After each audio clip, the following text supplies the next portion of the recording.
The great way is easy for the one who has no preferences. Likes and dislikes, they are the polar opposite of love. And we are back with another daily reflection on the Daily Vedantic, and today's reflection is a little different. And that's because we are traveling right now. I've got my portable mic, got my laptop, and I even added in some of my music equipment because it was here. I was making music this morning. And for those that do not know, I make music under the name Open State, and it is all 528 hertz frequency music with binaural beats, with isochronic tones, all jargon for these different techniques that are scientifically designed to promote alpha brainwave state, which means that you are relaxed yet still alert. It's conducive for improved focus. It's conducive for improved mood. And it's critically conducive for decreasing, alleviating stress and pain, which is quite a remarkable promise. And yet the research around these frequencies, 528 hertz, which is a tiny difference from 440, which is the typical frequency of conventional music. So tiny little tweaks to it. And then things like binaural beats, which are changing the frequency in each headphone slightly. And then also isochronic tones, which are just kind of pulsing beats throughout music. And it is extremely conducive for those things that I mentioned. And it's become crystal clear in the last 3-4 years. Just in the last 3-4 years, cultures have talked about different frequencies for, thousands of years. But the research around it has always been lacking. But specifically, these things that I just mentioned, 528 hertz, isochronic tones, binaural beats, they have become, the research has become crystal clear in the last 3 years that they really do help with all of those things: mood, focus, flow state, and even decreasing the pain, alleviating pain that someone might feel. So it's remarkable technology to be able to make this music, release it. I've been making music for 20 years, but recently started to make music around these specific techniques because I was like, why isn't everyone doing this? Long story short, you can go listen to it. Instagram, Open State, or Spotify, Apple Music, Open State, all one word with a underscore at the end. But I've thought, I'm going to try playing some of this music in the background of, maybe the most applicable way to use it. It's in the background of philosophical concepts that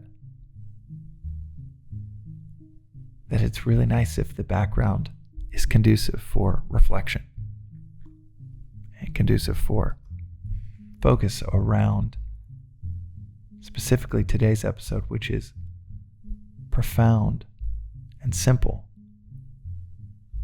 but certainly controversial the first time you hear it. Or at least it was for me. And this reflection is on our two enemies. These are they aren't cosmic enemies. It's not the devil with two big horns. It's not some villain or demonic people running around to watch out for. Our two great enemies. And this is covered in many different areas within Vedanta, but specifically in the Gita. It's called out that our two enemies are our likes and our dislikes. Raga Dvesha. Our attachments and our aversions, our preferences. The Taoists have this great adage that goes, the great way is easy for the one who has no preferences. The great way is easy for the one who has no preferences. Now, this is not meant to be taken to extreme, We all have preferences. But it's one thing to have preferences, and it's another to be governed by those preferences, to where we require them to be ourselves, to be happy, to find peace, where we require a certain amount of name and status, the thermostat to be just right, our morning routine to be perfect, the commute to be X minutes long, and anything beyond that, and we are agitated the rest of the morning. Our enemies are not outside of us, according to this philosophy. Our enemy, if you had to distill it down to one thing, it is our mind that latches on to our likes and our dislikes, that prefers these kinds of people because of the way that they make us feel, that is averse to those kinds of people that don't make us feel that way. Likes and dislikes, they are the polar opposite of love, of service, of sacrifice, of peace. And we don't just have 5 or 10. As the Buddhists say, it's the 10,000 things. We require endless amounts of things to be just right for us to have that inner state that we spend our entire lives looking for.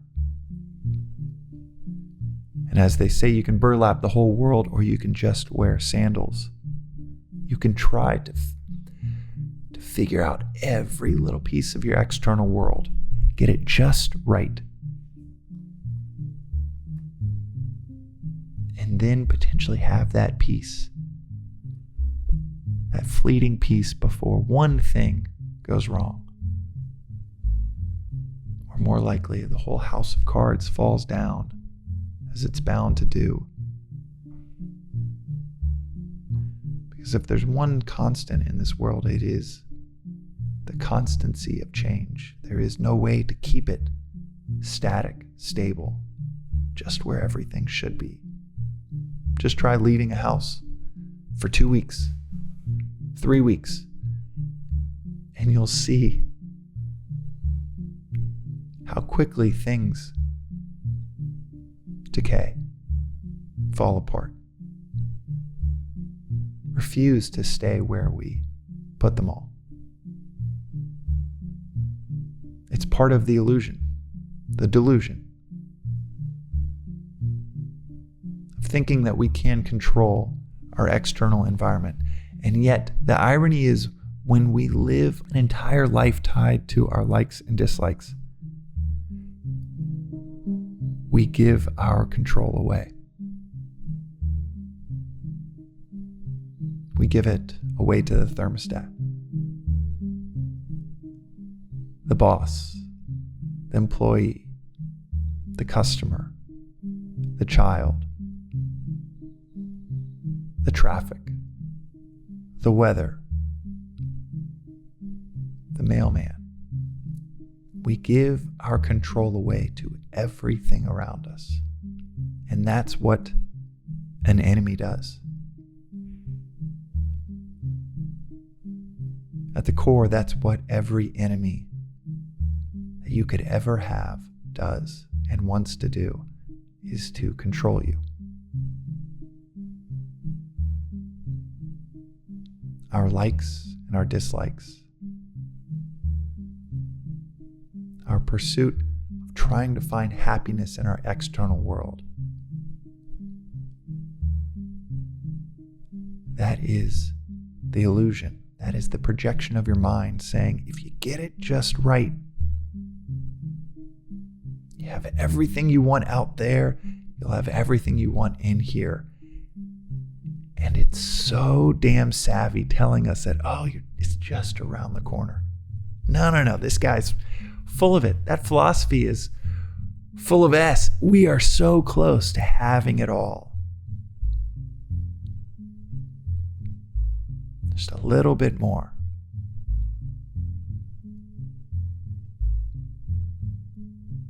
But that subtle, sadistic, seductive illusion that it's out there. It's not just where we give all of our control away. We become helpless in between. Some conditions bringing us joy, some conditions bringing us suffering,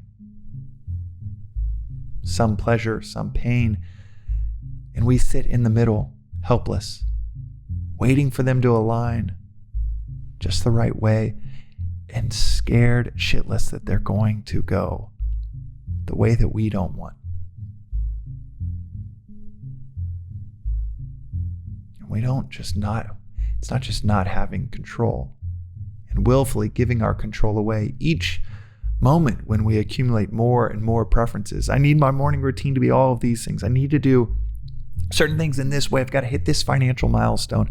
We have to have this many kids, and they've got to be healthy, and they've got to also be smart, and they also have to be social, and they also have to. It's endless. The 10,000 things. And when we give our power away, our control away, it's not just that we're under the thumb of these 10,000 bosses, these 10,000 different factors that control our inner state. But the worst part is it reinforces the illusion that what we want is out there.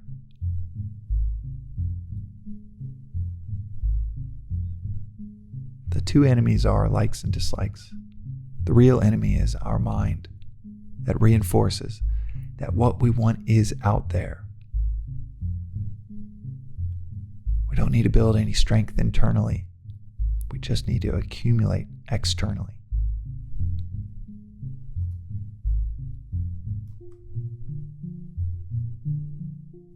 And that pursuit is infinite and in the wrong direction. As Schopenhauer said, happiness is difficult to find within oneself, but it is impossible to find anywhere else.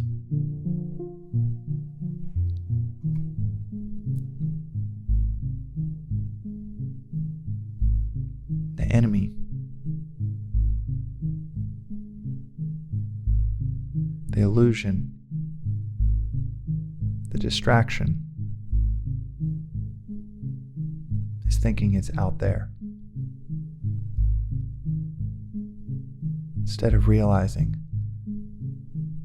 exactly what he said. Difficult to find within oneself, but impossible to find anywhere else. The great way is easy to the one who has no preferences. We'll see you next time on the Daily Vedantic.